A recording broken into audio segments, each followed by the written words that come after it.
बिस्मिल्लाहिर्रहमानिर्रहीम अस्सलाम वालेकुम। Welcome back to my channel Madiha food vision में। आज मैं अपने दोस्तों के लिए लेके आई हूँ बहुत ही मज़ेदार से क्रिस्पी से एग पोटैटोज़ बनाने, ये पकोड़ा बनाने की रेसिपी कि मैं इसको किस तरह से बना रही हूँ और मुकम्मल आप लोगों को गाइड करूँगी। वीडियो एंड तक ज़रूर देखिएगा।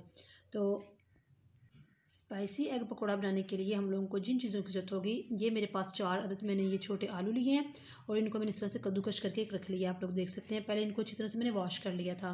उसके बाद मेरे पास ये हाफ़ प्याली जो है बेसन है, जिसको मैंने छान के रख लिया है और साथ में इसके अंदर मैं ऐड करूँगी हरा धनिया, जिसको मैंने काट के रख लिया है और साथ में 2 अदद अंडे हैं। तो आए इसको मिक्स करते हैं।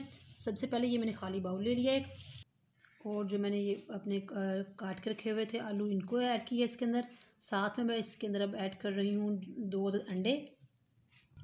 अब मैं हरा धनिया इसके अंदर ऐड कर रही हूँ जो मैंने काट के रखा हुआ है, और बेसन इसके अंदर ऐड करूँगी।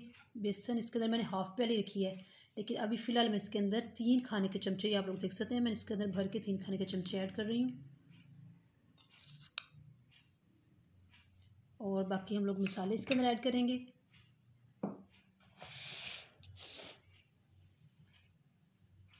हाफ़ टी स्पून में इसके अंदर लाल मिर्च का पाउडर ऐड कर रही हूँ।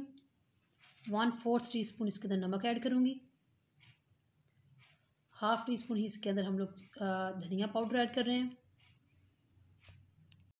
इससे ज़्यादा हम लोगों ने और इसके अंदर कोई मसाले ऐड नहीं करने। ये बहुत ही सिंपल से इंशाल्लाह ये बनके हमारे तैयार होंगे। तो इनको मिक्स कर लेती हूँ अच्छी तरह से। इसके अंदर हम लोगों ने पानी ऐड नहीं किया, क्योंकि आलूओं के अंदर भी थोड़ा सा पानी था। जब आप लोग कद्दूकश करते हैं तो आप लोग देखेंगे कि इसके अंदर पानी होता है। और फिर जो हम लोगों ने इसके अंदर अंडे ऐड किए हैं, उनमें भी काफ़ी सारे, ये आप लोग देख सकते हैं, ये पतले थे, तो ये देख सकते हैं आप लोग इसकी मकदार किस तरह से आ रही है। इस तरह लग रहा है जैसे पानी हम लोगों ने इसके अंदर ऐड किया हुआ है। तो इसको मिक्स कर लेते हैं अच्छी तरह से। आप लोग देख सकते हैं, यानी कि ये कितने ज़बरदस्त से बनके ये आप लोग देख सकते हैं मसाला तैयार हुआ है। हम लोगों ने इसके अंदर और मज़ीद जो है ना बेसन ऐड नहीं करना, सिर्फ 3 खाने के चमचे मैंने इसके अंदर ऐड किए हैं। तो आप लोगों को जैसे मैंने पहले बता दिया कि 4 आलू थे मेरे पास, 2 अंडे मैंने लिए हैं और 3 खाने के चमचे मेरे पास बेसन थे, और इतना ज़बरदस्त सा ये बन के तैयार हुआ है इसका बैटर। आए हम लोग इसको फ्राई करते हैं। मैं आपको बताती हूँ कि मैं इसको किस तरह से फ्राई कर रही हूँ। जी, तो आप लोग देख सकते हैं, हम लोगों ने पैन रख लिया चूल्हे पे और काफ़ी हद तक गर्म हो चुका है। अब हम लोगों ने इसके अंदर इस तरह से चम्मच की मदद से उठा के तो इस तरह से डालना है और इसको ऊपर से प्रेस करना है। इसी तरह से मैंने बाकी भी डाल ली हैं। ऑयल काफ़ी गर्म था, तो आप लोग देख सकते हैं मेरे पास पैन छोटा है, तो मैंने इसके अंदर 4 ही हम लोगों ने ये पकौड़े डाले हैं। तो अच्छी तरह से हम लोगों ने मीडियम टू लो आंच पे इसको एक तरफ से अच्छी तरह से कुक कर लेना है। देन हम लोग इसकी साइड चेंज करेंगे। तकरीबन 2 मिनट लगेंगे हम लोगों को इसको एक साइड से पकाते हुए, क्योंकि हम लोगों ने बहुत ही बारीक इसको कद्दूकश किए हुए हैं आलू, तो ये जल्दी ही इंशाल्लाह कुक हो जाएंगे। फिर जब मैं इसकी साइड चेंज करूँगी फिर मैं आप लोगों को दिखाती हूँ।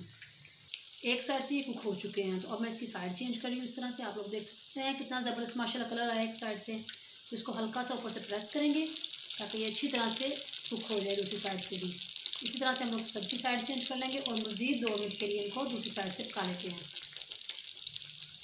जी, तो आप लोग देख सकते हैं इसकी दूसरी साइड से भी बहुत ज़बरदस्त कलर आ चुका है माशाल्लाह। अब ये बिल्कुल बन के तैयार है और इसको मैं निकाल लेती हूँ हाफ प्लेट में। और अब इसके बाद मैं इंशाल्लाह आप लोगों को इसकी फाइनल लुक दिखाती हूँ। जी, तो आप लोग देख सकते हैं हमारे स्पाइसी से एग पकोड़ा जो है बन के तैयार हो चुके हैं माशाल्लाह से। बहुत ज़बरदस्त ये इनको देखने में ही लग रहे हैं और खाना भी बहुत शानदार है। तो आप इसको इजीली घर में बना सकती हैं। इसको शाम की चाय के साथ बनाएं और ये बहुत ज़बरदस्त लगेंगे, सब बच्चों को भी बड़ों को भी। तो आपने इस रेसिपी को घर में ज़रूर ट्राई करना है और मुझे कमेंट सेक्शन में बताना कि आपको मेरी वीडियो कैसी लगी। आप इसको केचप के साथ सर्व कर सकती हैं और पुदीने की चटनी के साथ भी। तो मैंने इसको केचप के साथ सर्व कर रही हूँ। तो वीडियो अच्छी लगी है तो इसको लाइक करें, शेयर करें। जो लोग नए हैं मेरे चैनल पे, काइंडली चैनल को सब्सक्राइब करना मत भूलिएगा। अपनी ढेर सारी दुआओं में मुझे याद रखिएगा और नेक्स्ट वीडियो तक के लिए मुझे इजाज़त दीजिए। अल्लाह हाफिज़।